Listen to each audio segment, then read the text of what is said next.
All right, welcome back to Mike's Tiny Truck Shop. What we're looking at here is a Redcat Ascent, and I'm going to call this the OG Ascent. That seems to kind of be the accepted nomenclature. And the reason this is the OG is that this one's been out for, I'm going to say, about 2 years now, maybe. And they actually have a newer version.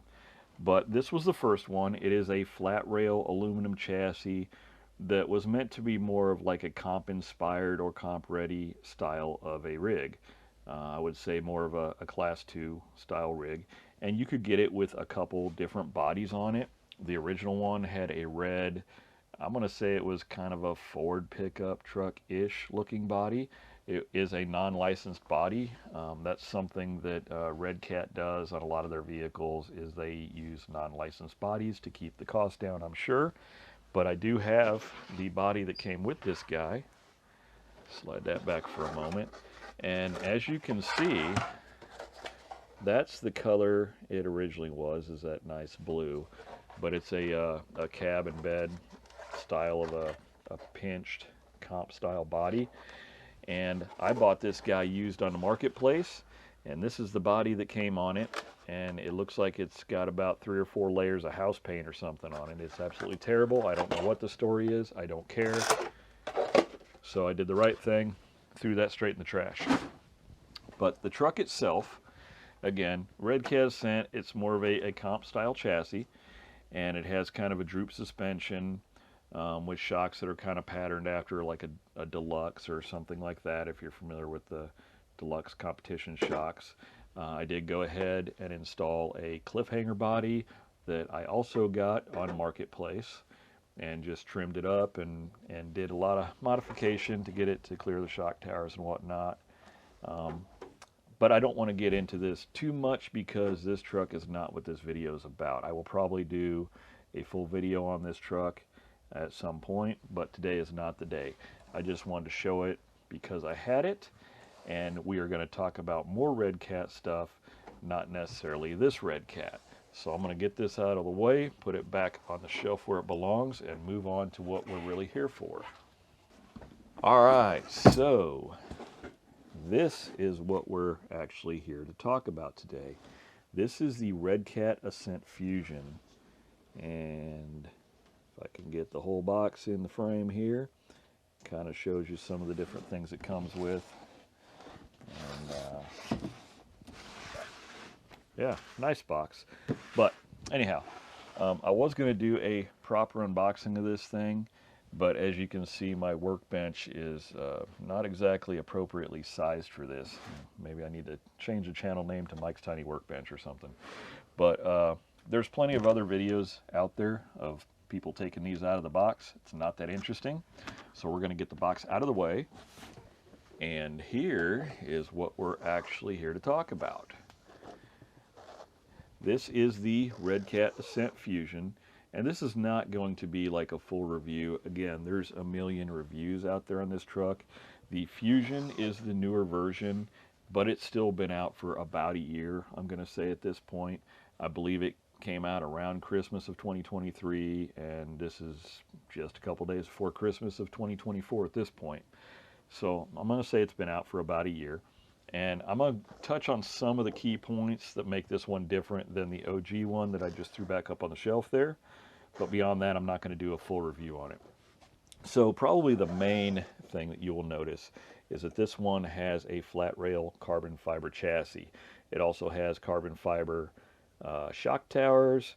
However, these are removable. They're separate from the chassis, whereas a lot of your comp style chassis are all one piece. These are removable.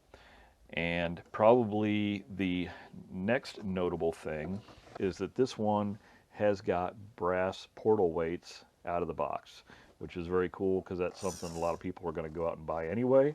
So it's neat that they throw those in, and in my opinion, it's doubly neat that they're black because I don't like a lot of brass stuff. I kind of got mixed emotions on all the red anodized stuff. I know I've talked about that before in my other videos. I'm not going to go into that. It does have also front and rear metal bumpers with little fair lead holes, so if you're going to install a winch on it, exact same bumper on the front as the rear, which is a little weird. Compared to the OG one is the same shape of body. It's the same cab without the bed. Does not come with the bed, so it's just this cab only deal. And you've got two body clips that go in there. And I've already taken them out, but the body just flips up and gives you access to throw the battery pack in there, which is kind of cool. I wish it went further, but it is what it is. So nice thing about this though is we can just undo this front hinge and get that out of the way altogether. So the next notable difference between this and the OG is that this comes with a Hobbywing Fusion all-in-one brushless motor. So as far as I know, other than I think one other Redcat truck, as far as RTRs go, I think this is the only one that comes with a brushless motor. Pretty much, you know, any RTR truck, you're pretty much just going to get a cheap brush motor. That's how they keep costs down. But they actually threw in a decent motor. Now this is an 1800 kV, and you can get two different versions of this. This is the OEM version. There's also an aftermarket version from Hobbywing, which a lot of people don't realize that there is a difference there. So I'm going to speak on that real quick. The difference is it's still an 1800 kV motor. It's basically the same motor. The difference is in the speed controller. And the speed controller on this one, you have about, I think, 4 different things that you can adjust. Whereas with a aftermarket version, there's, I don't know, 8 to 12 different things. I'm not sure. But you can adjust quite a few different things on the aftermarket one that you cannot adjust on the OEM version. Just something to be aware for anybody that's thinking about going out and buying one of these. And probably not a big deal for most people, you know, but it's just something to be aware of. And again, not a full review video, but one thing I will mention is that this comes with a 4-channel receiver and a 4-channel radio out of the box, which is super cool. If you want to add lights or a winch to it, you have the ability without having to get a different controller, which is very cool. I don't think I have any RTRs that I've ever bought that had that feature. I always had to change the radio to add, you know, any kind of aftermarket accessories that you would want to run off the radio. You also have a plate right here that you can remove, and there's another servo mount. So if you're going to run a winch servo, you can mount that guy right there. And then again, you have this metal bumper that gives you the fair lead. And beyond that, you've got, you know, all kinds of shiny red stuff all over, which is, I don't know, a matter of taste, I guess. And again, not generally my taste, but it is what it is. It still looks kind of cool, I guess. Just, I don't just find it very scale and realistic. But if that's not what you're after, doesn't matter. It does come out of the box with a set of 32 pitch gears up here, and we will talk about that later. That's not going to be important today. That's going to be important at another time. And it does have overdrive gears, or actually underdrive gears, in the transfer case. It comes with 3 sets of gears in the box, so you can change it to your liking. I believe the 20% gears are installed, but it also comes with a 10% and a 0% underdrive. So that's very cool. Redcat kind of thought of most everything on this guy. One thing that's I find interesting, it does have high clearance links, but for some reason they're sort of mounted sideways. We're going to be changing that. Not sure why they did that. I guess for clearance. I don't know. But for now, I'm going to set this aside and move on to what we are actually here for. And we are going to go ahead and start making some modifications to it to make it a little bit more capable crawler. So what I have today is wheels and tires. And I kind of wanted to stay with the Black Friday theme. If I didn't mention it, I may or may not have, but I bought this truck on Black Friday. And this one I bought for my wife, so this is going to be her truck. But bought it for Black Friday for $319, which they're normally $399. And even at $399, these trucks are a great deal. At $319, I figured I was an idiot if I didn't buy one. So picked that guy up, and I did pick up some other stuff on Black Friday, Cyber Monday, Cyber Week, whatever you want to call it. And again, I kind of wanted to stick with a budget theme on this truck. And wheels and tires, there's a lot of budget wheels and tires out there, and most of them are just cheap looking Chinese junk. but it is really easy to spend way too much money on decent wheels and tires. So I wanted to find a different option. So these guys right here are by a company called HobbyPark, and they're just a generic Chinese wheel. There's all kinds of different companies on Amazon that basically sell the same or very similar wheels under different names.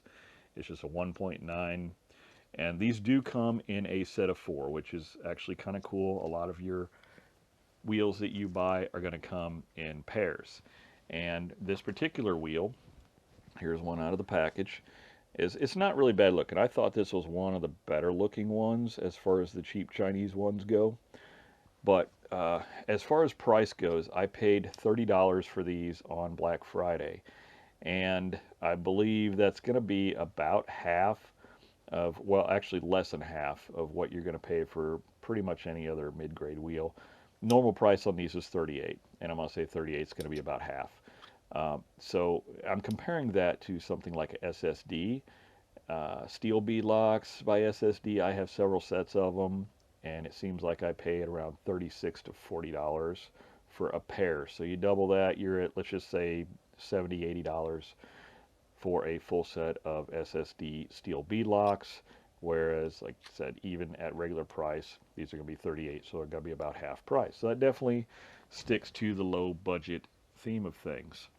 The thing that I don't care for on these style wheels is they all seem to have these Allen head screws for the lug nuts and the beadlock rings. And the beadlock rings are a little flashy for me. That kind of seems to be a theme with the cheap Chinese wheels, as the anodizing just looks cheaper. I don't know how else to explain it. But the nice thing is that there are other companies that make beadlock rings, again, even on Amazon. They're not expensive. And I have got some of those right here. And what this is a piece from a company called RCLIONS. And these guys right here, I think, are $11.99 for a set of 4. So they're very reasonably priced.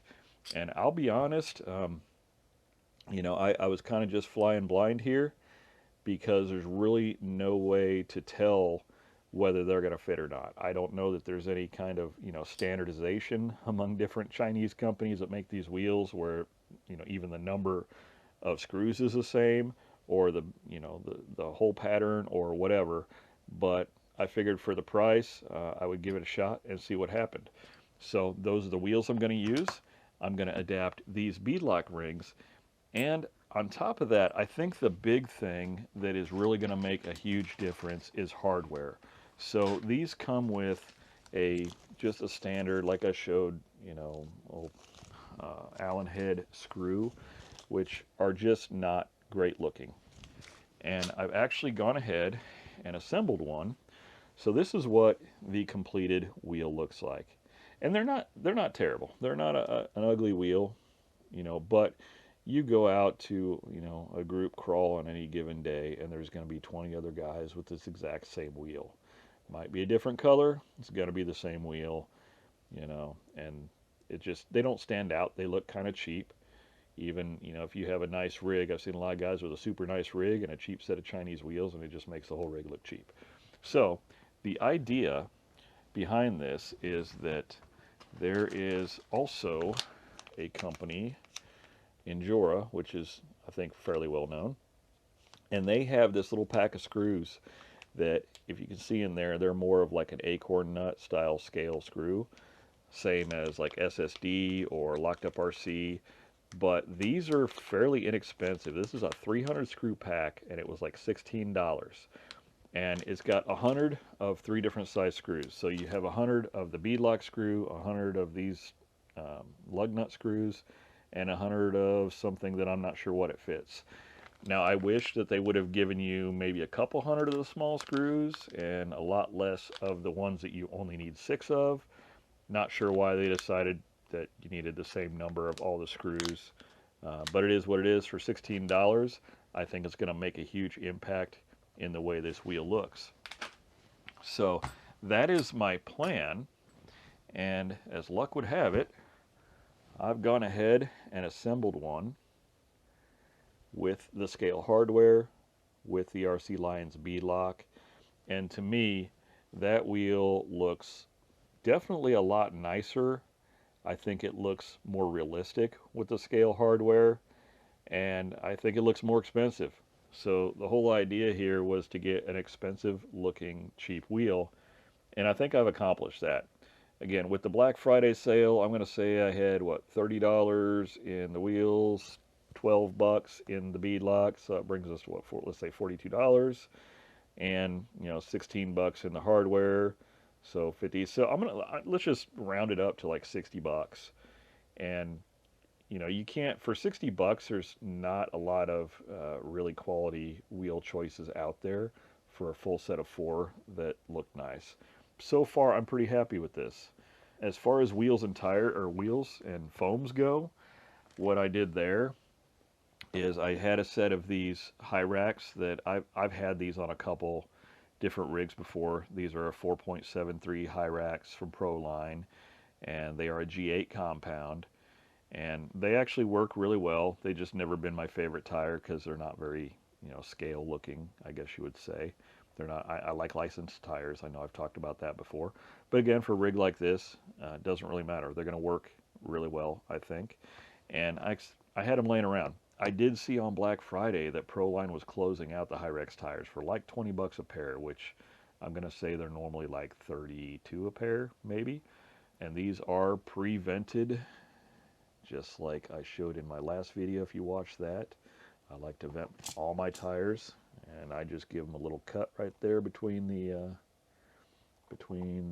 treads. There we go.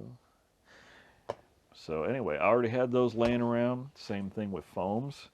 I've got some of these Crawler Innovations Little Nova foams. Now this one, I marked my foams so I know what they are. That is a medium outer, and so I will definitely be using those. And on the fronts, I haven't decided yet. These are the ones that came out of those Hyrax tires, and these are just a Proline single stage foam that I was using in the back. But again, on Black Friday, Proline was closing out these dual stage foams, and they're advertised as a soft outer. And these were like $7.99 a pair, which they're normally, I'm going to say, about 25 bucks. So I bought a few sets of these, and I think they sold out like on the first day. Some people posted them, a couple different Facebook groups, and bam, they were gone. So I may use these. I haven't 100% decided yet. But I think what I'm going to go ahead and do is I'm going to go ahead and finish putting together the full set of 4, and we're going to throw them on the truck and see how they look. And before I do that, one notable thing also that I thought was kind of interesting, the wheel company, what was that, HobbyPark, I guess? Yeah, HobbyPark. With the wheels, they actually throw in the Lug Wrench and a set of wheel nuts, which is kind of cool. I've actually done pretty good at losing those things out on the trail, so nice little thing to keep in your backpack or whatever. So that was kind of neat. And also on the hardware pack from INJORA, it comes with these little guys right here. And one thing that I will point out is that these recessed hardware right here, the tool that they include will not fit down in the hole. So it's just pretty much useless. Luckily, I have these here, which are from Locked Up RC, because of wheels I've built previously, and they actually fit in those holes to allow me to tighten those bolts. Now, on the piece that does come with the scale lug nuts, I was able to install that into my Locked Up RC handle driver thing here, and those work just fine for tightening the lug nuts. But if you don't have one of those Locked Up RC wrenches, you're going to have a problem with that. So you may have to buy something different there or figure that out. But that is just worth mentioning because that could be a problem for some people. I'm going to go ahead and finish these up, and I'm going to get them on the truck because I'm pretty excited to see how they look. And we are back with the finished product. And I got to tell you, I'm super happy with this thing. I think that wheels and tires are always a great first upgrade for about any RTR truck. You get the advantage of usually going from a glue-on wheel to a beadlock, whereas, these obviously had beadlocks. They were still a plastic wheel. A lot of RTR trucks still come with glue-on tires, and so it's not great if you want to change the tires. You got to try to, you know, unglue them from the wheels, and in my mind, it's not worth it. I'm just going to change them all, but some people do it. You get the advantage of usually adding a little bit of weight down low, going from a plastic to a metal wheel. However, I did weigh both of these before I installed them. The plastic wheel I got at 160 grams. I got 164 to 168 on the beadlocks, or on the aluminum wheels. And so there wasn't a big, you know, I expected more of a difference. There wasn't a big difference there. The wheels look great. And again, my goal was to just get a more expensive looking wheel without spending a lot of money. And I 100% think I accomplished that goal. I think, you know, one of the things also is that this truck is not by any means rare. If, you know, I go out on a trail run on any given day, there's going to be a couple more of these out there. And it is nice that, you know, you can find a way to set your truck off a little bit from the rest of the crowd. You know, you don't want to show up with the exact same rig as somebody else. And wheels and tires are, you know, a quick, easy way to gain performance. Mainly the performance comes from better tires, better rubber, better foams. But, you know, visually, it's going to set it apart from the rest of the crowd. And just to show where we started, I went ahead and left the factory wheels and tires on the other side.